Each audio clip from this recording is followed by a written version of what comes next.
We are live, and I have not taken my Bet365 account off.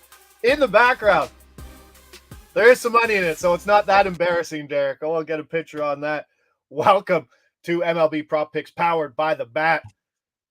Yesterday, great board, great plays. Block was great angle. When we talk about the range of outcomes, Suarez is fantastic.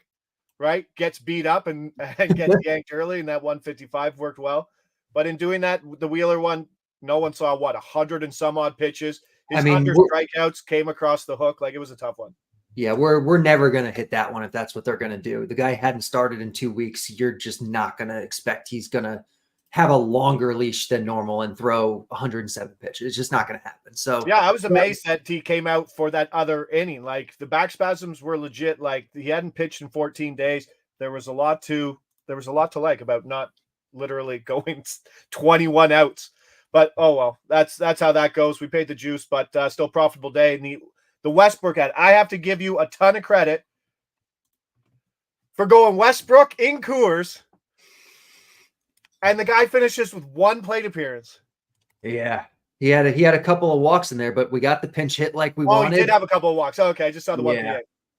But yeah, he got pinch hit for. That's kind of what we're hoping for. Like, even in Coors, if the guy's going to get pinch hit for and only going to get, it's still only 3 plate appearances, I think, and you're getting plus 170, I think we got on him. Like, you're going to take that, especially against a guy like Block, who we knew was going to be on a short leash. So there was really a chance. He actually, in his second at bat, like his second plate appearance, faced a righty. Block was already out at that point. So there was a chance he only wound up with 1 yesterday, but they didn't pinch hit for him at that point. No, plus 170 is plus 170. And then the over 1.5 strikeouts from Hins, I believe. That was void. Didn't start. But yesterday's board was great. Today's board is awful. Like you had to get to the market at 6:00 today. Yeah, there's very, very little that I like out there today. There were 2 that I liked enough to do for the show. They both moved before the show. I found one more that's fine. It's not as good as I normally like, but it's fine. Okay, we'll talk about the others right after. Let's see if we can't get this number. Let's go to 365. Did you have the secondary books that I didn't get down as I was racing to get pull them up real quick? Yeah. Caesars is 4 points off. ESPN and Hard Rock are 5 points off. Ambi books are 6 points off. There's some secondary books like Derek brought up there. Tell you the game, the market, the player, and then the over-under. And we'll see. But today is a day not like the others usually, just with what is happening with the market. Is it time to buy Wheeler and Sale for Cy Young? Paul Skeens cannot win NL Cy Young, right? It seems unlikely they're going to shut him down, I would think. Like, he'll win Rookie of the Year regardless of the shutdown, I think. But I think it's a tall order to expect Cy Young. All right, Padres, Nats. It's been so weird. Washington's been the hottest place like over the last 3 weeks, basically on the slate. No heat is anywhere to be seen again. We haven't seen 90-degree temperatures in a while. Let's go pitcher strikeouts. We've lost 15 points, Derek. Surprise? Of course we have. Jeez Louise. That's just how today is. I don't like it at that number. I don't. You're in a tough spot. So maybe you want to pull up something. I'm not going to force you to do anything, obviously. We were going to go Mitchell Parker under 3.5 strikeouts at even money. And like as Derek said at the top of the show, that was pushing it into play territory, and losing 15 points just like that, not worth it in that spot. The other plays that were fantastic, Uriel Rodriguez under 3.5 hits was fantastic. That's moved significantly, or that's the one that's gone? No, Glasnow's the one that's gone, and Rodriguez. Yeah, Glasnow's got pulled off the board early this morning. We had Nola strikeouts over 6.5 at plus 128, and that's long gone now at that number. It's like even money everywhere or worse, I think. We had the Robbie Ray. We had Robbie Ray over Oh. 2.5 earned runs plus 120, and it moved to minus 115. It's like, well, what do you expect me to do? Yeah. Was anybody involved in that Robbie Ray over 2.5 earned run movement? If anyone can explain how that happened, how it moved so drastically, so quickly, like it was probably like 15 minutes before the show that it moved. I don't understand. There's a couple of people saying minus 104, minus 106, minus 105 available for Parker. Yeah, I mean, it's fine. You can take it. But really, even money was kind of like my drop dead line for it. Like even that, I wouldn't have normally thrown that out on a show where we had a couple of other plays. The no let 115 again. The 128 was kind of like my drop dead line on it. We can look at Montas real quick. There's some value on that. The bat's projecting, 5.6. I mean, it's fine. But nothing really. Now you're getting it. You've opened up the can of worms. Yeah. I know the Judge walk one looks like it has some value today. If I was gonna bet something, maybe that would be it. You're getting plus 200 on him, I think, at 365. So the Robbie Ray thing, back to the Robbie Ray thing, over 2.5 earned runs was there and maybe mispriced because the leash is expected to be longer than expected for a guy making his first start off Tommy John. Yeah, no, he's stretched. He's stretched. He's thrown, I think, 6 rehab starts. He's kind of gone in tiers. The first couple were like 40, 45-ish. The next couple were like 55 to 60. His next couple were like 75-ish. So presumably he's going to be around 90 today. And he's facing the Dodgers, and we were getting plus money on over 2.5 earned runs. We don't know, if he's going to be sharp yet. So I really liked that one. But when you lose 45 points on it, it is what it is. And yeah, Ace is saying it in chat. That's the kind of day this is. Like, I don't want to force a play just to give you guys something. If there's nothing there, there's nothing there. And that's kind of what today is. I'll definitely keep an eye on the board. If stuff pops up, we'll throw it out on social for sure. But there's nothing right now that I really like enough to be like, yeah, let's hammer this. No, Milo talks about the Judge walk prop. I mean, I think Quintana, we lost that bet. I think he had 4 early, right? Like, yeah, that's part of my concern a little bit here after what we saw with Quintana yesterday. But you see starting pitchers, their walk number, like Quintana's a 1.5 guy. Every time you face the Yankees, your walks against prop is up a full walk and then plus some points. Yeah. Which, I mean, the Yankees walk a ton and Judge walks a ton. I do think the markets over account for it a little bit. So I have bet under walks against the Yankees a few times this year, like Quintana last night. But if they just decide, we're just going to pitch around Judge and that's it, then it is what it is. Like the first inning's tough, right? If they go Rice out, Soto out, then you don't really have to do anything to Judge, and you can nibble around Judge and just put him on first. Not throw anything in the zone. Yeah. The angle hasn't worked great so far, but Robbie Ray even money at DK over 2.5. Let me see where we were at on. Yeah, even money at that point, I'm not thrilled. Okay, I do have some personal Ray over 4.5 strikeouts minus 135. 5 innings is the hope, right? I think 5 innings gets Ray across the line at 5 myself. Obviously tough matchup, but I think Jordan Hicks struck out 7 on 11 outs yesterday. I know that's not the greatest comparison. Anything on Chase McDermott?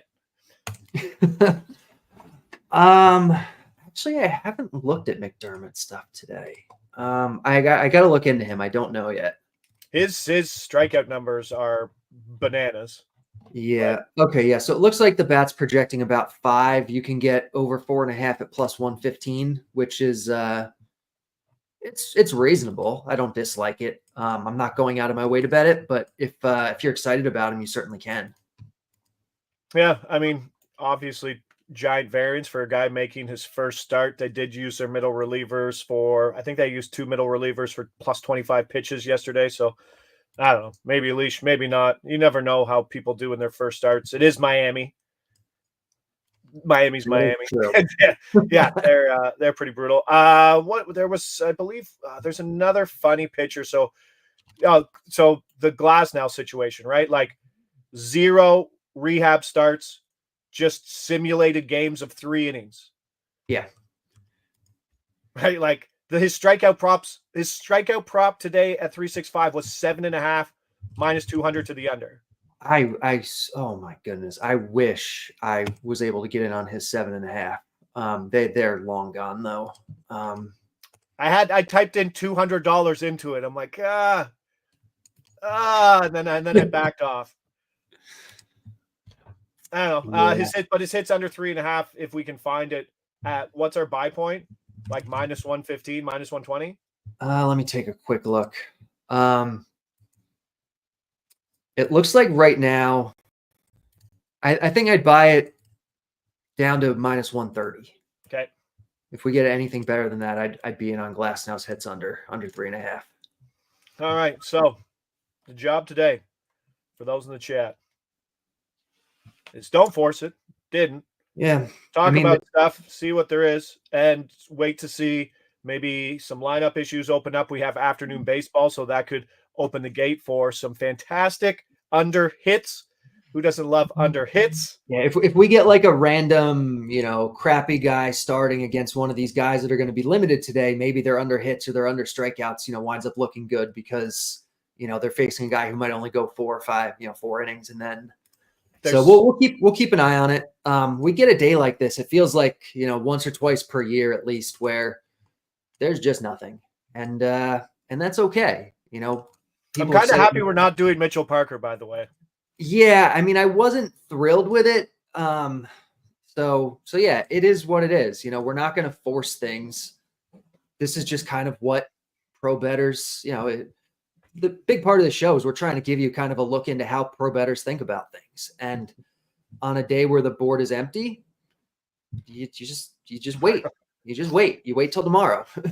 Yeah. Milo shares my sentiments on hating Mitchell Parker. Anybody who is basically like a 3.3 pitch per plate per at bat guy is super annoying, right? Like the efficiency just doesn't make sense and it's not continuous. But guys like Mitchell Parker keep doing it. Guys like Brandon Pfaadt have taken my money, right? There's a ton of guys who aren't good pitchers who just induce early swings, and it's so frustrating. Yeah, and they just seem to get there on days when you bet against them. Like Parker only has like a 7K per 9 this year or something, but it feels like I've never won money on him betting his unders. Yeah, so if you're afternoon, maybe hunting, hopefully for a release, looking for some lineup, we're talking about Liberatore for St. Louis will be short leashed, I believe, in the early game.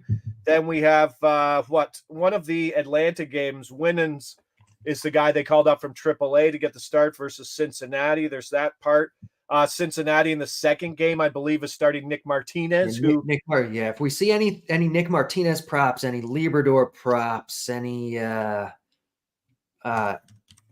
those two in particular, I think, we'll definitely be looking for those. Pretty much does it. Flaherty, what's your main consensus on Flaherty with the trade talks? I mean, he came back from injury or whatever, and he dealt again. Like he's hard to bet against. He threw 98 pitches. I would expect a fairly normal leash here. Maybe they'll be conservative with the trade deadline, but he can go 4 pitches at bat and strike everybody out. Yeah, he certainly could. Yeah, no, plus 155 for the under 17.5, I believe. What's Manuel Margot up to? Comedy Clips. I appreciate that. I still bet it. All right, there you go. But that's it. Sorry, guys. I mean, always happy to chat about it. And sometimes it's just not there. All right, this is what we do. The home run props from Bad X Sub have been absolutely smashing. Vladdy was at the top of the list basically yesterday. That one crushed too. That was 450.